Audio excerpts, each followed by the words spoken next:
السلام علیکم ناظرین، میں آپ کو لے چلتا ہوں بھارت کی بدلتی ہوئی خارجہ پالیسی کے اس سفر پر جو آج دنیا کی سیاست کا ایک اہم موضوع بن چکا ہے۔ ناظرین، سن 2020 میں انڈیا کے وزیر خارجہ جے شنکر نے اپنی کتاب دی انڈیا وے میں لکھا تھا کہ یہ وقت ہے کہ امریکہ کے ساتھ روابط مضبوط کریں، چین کے ساتھ معاملات کو دیکھیں، یورپ کے ساتھ تعلقات کو وسعت دیں اور روس کو کچھ یقین دہانیاں کرائیں۔ یہ الفاظ آج بھی بھارت کی خارجہ پالیسی کی بنیاد بنے ہوئے ہیں، لیکن صورتحال بدل گئی ہے۔ ڈونلڈ ٹرمپ کے دور میں امریکہ کے رویے میں سختی آئی ہے۔ ٹرمپ اب بھارت پر الزام لگا رہے ہیں کہ وہ روس سے تیل خرید کر بلا واسطہ طور پر میدان جنگ میں ماسکو کی مدد کر رہا ہے۔ اس کے ساتھ ہی بھارت پر اضافی ٹیرف اور بار بار تنقید کے تیر برسائے جا رہے ہیں۔ ناظرین، یہی وہ موقع ہے جب وزیر اعظم نریندر مودی نے چینی صدر کے ساتھ ملاقات کا فیصلہ کیا، جس سے ماہرین بھارت کی نئی صفحہ بندی قرار دے رہے ہیں۔ بھارت ایک مشکل دوراہے پر کھڑا ہے۔ ایک طرف وہ امریکہ کے انڈو پیسیفک اتحاد کوارڈ کا رکن ہے، جہاں آسٹریلیا اور جاپان بھی شامل ہیں۔ دوسری طرف بھارت روس اور چین کی سربراہی والے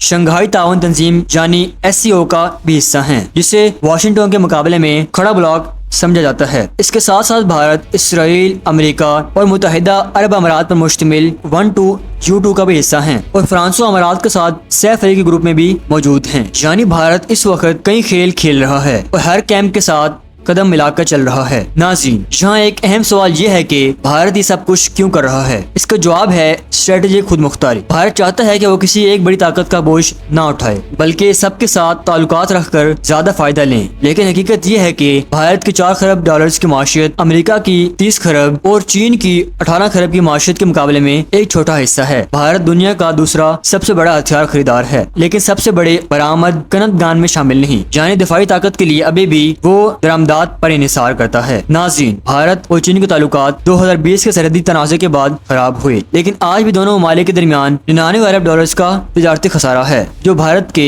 دفاعی بجٹ سے بھی زیادہ ہیں۔ چینی وزیر خارجہ نے حالیہ دورے میں کہا ہے کہ پڑوسیوں کو ایک دوسرے کی شراکت دار سمجھنا چاہیے، لیکن ناقدین سوال اٹھا رہے ہیں کہ بھارت اب بیجنگ کے ساتھ اسٹریٹجک ڈائیلاگ کیوں شروع کر رہا ہے۔ ماہرین کا کہنا ہے کہ بھارت کے پاس متبادل نہیں، چین کے ساتھ معاملات کو دیکھے بغیر بھارت آگے نہیں بڑھ سکتا، اس لیے بھارت اس وقت واشنگٹن اور بیجنگ دونوں کو ساتھ رکھنے کی کوشش کر رہا ہے۔ روس کے حوالے سے بھارت کی پالیسی بالکل واضح ہے۔ امریکی دباؤ کے باوجود بھارت روس سے سستا خام تیل خرید رہا ہے، کیونکہ یہ اس کی توانائی کی لائف لائن ہے۔ یہ شنکر کے ماسکو دورے نے یہ پیغام دیا ہے کہ بھارت روس سے اپنے تعلقات قربان کرنے کو تیار نہیں۔ ناظرین، ٹرمپ بار بار دعویٰ کر چکے ہیں کہ انہوں نے بھارت اور پاکستان کے درمیان سیز فائر کروایا ہے۔ یہ دعویٰ نیو دہلی کو پسند نہیں آئے۔ امریکہ اور بھارت کے درمیان بڑا تجارتی معاہدہ بھی رکا ہوا ہے، یعنی بھارت کے لیے واشنگٹن کے ساتھ تعلقات اتنے ہموار نہیں جتنے دکھائی دیتے ہیں۔ لیکن تاریخ ہمیں یہ سکھاتی ہے کہ بھارت اور امریکہ کے تعلقات کبھی مکمل طور پر ختم نہیں ہوئے۔ ایٹمی دھماکوں کے بعد پابندیوں کا دور بھی آیا، لیکن کچھ سالوں میں دونوں ممالک نے ایٹمی معاہدہ کیا۔ اس سے یہ بات سامنے آتی ہے کہ دونوں ممالک اپنے اسٹریٹجک مفاد کے لیے اختلافات کو ایک طرف رکھ سکتے ہیں۔ ناظرین، سوال یہ ہے کہ آگے کیا ہوگا؟ کیا بھارت